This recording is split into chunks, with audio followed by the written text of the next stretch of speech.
Aujourd'hui, nous nous intéressons aux déchets ménagers et à leur gestion sur Mélois en Poitou. Pour nous parler de ce sujet qui touche le quotidien des habitants, l'invité de ce podcast est Gilles Chouret, vice-président en charge de la politique des déchets. La préservation de l'environnement et les ressources naturelles, l'objectif permanent de diminuer les déchets à traiter, la réglementation sont au cœur de cet échange qui apporte un éclairage sur cette politique menée. Oui, il y a des contraintes à mener, des actions de préservation et de gestion des déchets, et oui, des résultats à partager aux habitants pour leur intérêt. Mélois au Poitou vous en parle. Bonjour Monsieur Chouret, la communauté de communes gère les déchets. De quoi s'agit-il exactement? Pouvez-vous nous en dire plus? Bonjour. En effet, comme toute politique et comme tout service public, il y a une partie que je qualifierais de visible. C'est toutes les compétences, effectivement, d'une intercommunalité comme Mélois-en-Poitou en matière de déchets, c'est-à-dire de la collecte pour les ordures ménagères, pour les emballages, également en déchetterie, soit, enfin, et c'est important, c'est peut-être quelque chose que l'on voit un peu moins, de la prévention. C'est-à-dire expliquer aux gens ce que l'on fait, comment se comporter, comment obtenir des résultats et en quoi cette politique est importante. Aujourd'hui, sur Mélois-en-Poitou, c'est environ 60 personnes qui sont en charge de ces différentes missions, des missions donc de collecte et de ramassage des ordures ménagères, de ramassage des emballages. Donc c'est près d'une trentaine de personnes qui sont dédiées effectivement à ces missions-là, qui se lèvent tous les jours de bonne heure à 5 heures du matin. On les entend, on les connaît parfois. C'est un travail peut-être ingrat, mais que je souhaite saluer avec beaucoup de reconnaissance et qui est extrêmement important, on le voit encore aujourd'hui. Nous avons également 17 agents qui travaillent en déchetterie pour l'accueil ou la transformation et la valorisation. Et enfin, bien sûr, un service administratif et des agents de prévention, j'insiste là-dessus, qui interviennent au quotidien à la demande des élus, à la demande des habitants, à la demande des autres services publics pour expliquer comment se comporter. Il paraît que la production des déchets est en constante augmentation en France. Est-ce que les habitants de Mélois-en-Poitou sont des gros producteurs de déchets? Et que fait Mélois-en-Poitou pour faire baisser ce chiffre et mettre nos poubelles au régime? Pouvez-vous nous donner des illustrations concrètes de réalisations permettant d'atteindre les objectifs de lutte contre le gaspillage et la réduction de nos déchets? Alors, on peut toujours essayer de se comparer aux autres. On peut toujours faire mieux. Donc c'est vrai que les résultats par rapport à l'échelle nationale sont plutôt meilleurs, effectivement. Si on se compare à d'autres collectivités à côté de nous, on sait qu'on peut faire beaucoup mieux. Donc tout ça nécessite effectivement à la fois de travailler sur la pédagogie, sur le comportement des gens, c'est-à-dire essayer de raisonner en fonction de nos besoins et pas des opportunités. Donc c'est vrai effectivement pour les consommateurs, c'est vrai aussi pour les producteurs qui nous incitent, on en est bien conscient. Mais c'est aussi pouvoir réaliser des investissements plus performants. Donc ça c'est le rôle effectivement de Mélois-en-Poitou, d'avoir des tournées de collecte qui soient optimisées, des déchetteries qui soient mises aux normes, qui soient plus accueillantes avec des nouvelles filières. On travaille beaucoup sur les filières pour pouvoir ensuite trier et valoriser l'ensemble des déchets qui restent produits. Et aussi des usines de traitement, que ce soit pour les ordures ménagères ou pour les emballages, qui vont permettre d'éviter d'enfouir ou d'incinérer, parce que c'est ce qui coûte le plus à l'environnement et au portefeuille des ménages, à la fiscalité. Il faut éviter d'enfouir, éviter d'incinérer. Donc on travaille effectivement dans ces directions-là. Pour dire quelques mots sur les tendances, elles sont, on va dire, globalement à la baisse, voire stable, à l'exception des encombrants dans les déchetteries qui posent encore problème, ou des déchets verts qui sont des volumes importants, que l'on devrait pouvoir prévenir en amont. Pour les ordures ménagères résiduelles, on a des tendances qui sont bonnes aujourd'hui, avec des baisses de l'ordre de moins 8, moins 10, moins 12% selon les territoires, et qui s'accumulent d'année en année depuis déjà 2 ans. Donc ça, c'est un objectif qui va être atteint. En écoutant la radio, en lisant les journaux, on entend souvent parler de la loi AGEC, des coûts de traitement des déchets dans les déchetteries et des ordures ménagères. Pourriez-vous nous donner quelques précisions ? Alors cette loi, elle est importante à plusieurs titres. Donc AGEC, effectivement, anti-gaspillage, économie circulaire.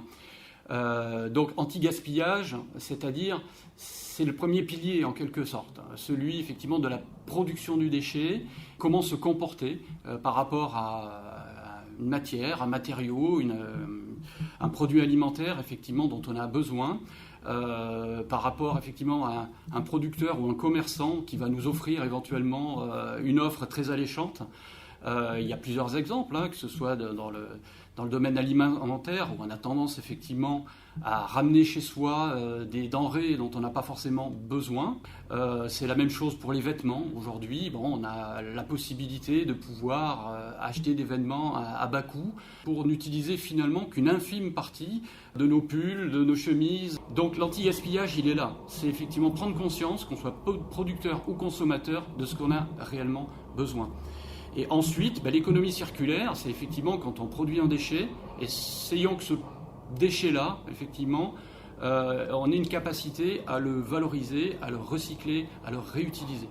Donc on investit beaucoup dans ce domaine, que ce soit l'État français ou que ce soit les collectivités. Nous-mêmes, nous avons des projets de réemploi, de recyclerie, de réutilisation, de ressourcerie, il y a plusieurs termes effectivement, qui devraient voir le jour d'ici 1 an ou 2, et on accompagne aussi des initiatives locales en la matière.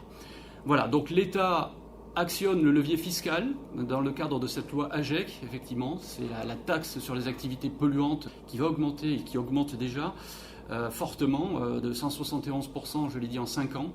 À nous, les collectivités, d'utiliser ce levier fiscal pour convaincre les producteurs et les consommateurs de produire beaucoup moins de déchets. Encore une fois, le meilleur déchet, c'est celui qu'on ne produit pas. Ce contexte est peu aidant et en même temps, y a-t-il des chiffres que vous voudriez divulguer qui donnent des perspectives d'avenir ? Alors aujourd'hui, je vais vous donner un chiffre, chacun le comparera à ce qu'il veut, mais il est quand même important. La production de déchets, tout confondu, sur Mélouin-Poitou, c'est 661 kg par an et par habitant. Ça comprend effectivement les ordures ménagères, ça comprend les emballages, le verre, le papier, tout ce qu'on apporte dans les déchetteries, les encombrants, etc. Et donc, et bien sûr aussi, les produits des professionnels avec qui on travaille beaucoup. Il y a quand même une baisse sur les ordures ménagères en termes de performance sur les dernières années. On est à moins 20% de baisse des ordures ménagères qui, elles, représentaient à peu près 185 kg par habitant et par an. Et on est en train, effectivement, d'avoisiner aujourd'hui les 170 kg par an et par habitant. Alors c'est bien, on est content effectivement du résultat, mais il faut qu'il s'inscrive dans la durée. Je disais tout à l'heure, on peut se comparer à d'autres. Il y a des collectivités qui ont des performances à 150, 140 kg par habitant. Donc il faut qu'on soit vertueux, qu'on tende vers ces chiffres-là. Et les investissements qu'on a réalisés, les nouveaux modes de collecte et le déploiement qui est en cours vont nous permettre effectivement d'y parvenir. Ensuite, c'est vrai que les déchetteries aujourd'hui, même si on note une certaine stabilité pour des catégories de déchets, on a encore effectivement trop d'apports en déchetterie. On a des augmentations parfois de 100% sur les encombrants, sur les déchets verts.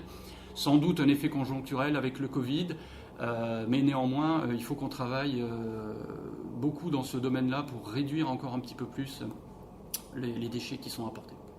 Une dernière question, est-ce que les moyens actuels sont suffisants pour atteindre les objectifs ? Alors, on peut répondre de différentes façons.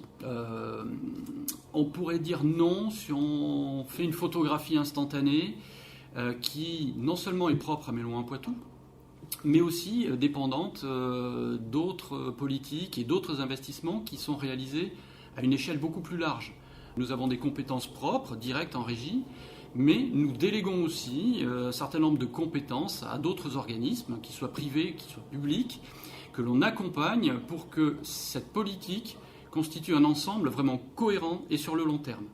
Donc aujourd'hui, à l'instant T, c'est difficile. Nous n'arrivons pas aujourd'hui, depuis 1 an ou 2, à équilibrer budgétairement cette politique, mais on sait que toutes les décisions que l'on a prises, Mélouin-Poitou et ses partenaires, vont dans le bon sens et doivent nous permettre, à moyen terme et à long terme, d'obtenir des résultats en termes de prévention de l'environnement, c'est important, je le redis, de réduction des déchets et de maîtrise des coûts et d'équilibre budgétaire.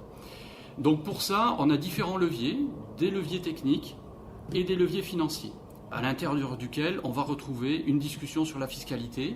On s'interroge aujourd'hui, toutes les collectivités s'interrogent pour savoir comment absorber à la fois la contrainte de la taxe nationale, qui est très forte, et les investissements qu'on est obligé de réaliser. Il faut absolument réaliser ces investissements sous peine de perdre les bénéfices dans 5 ans ou dans 10 ans.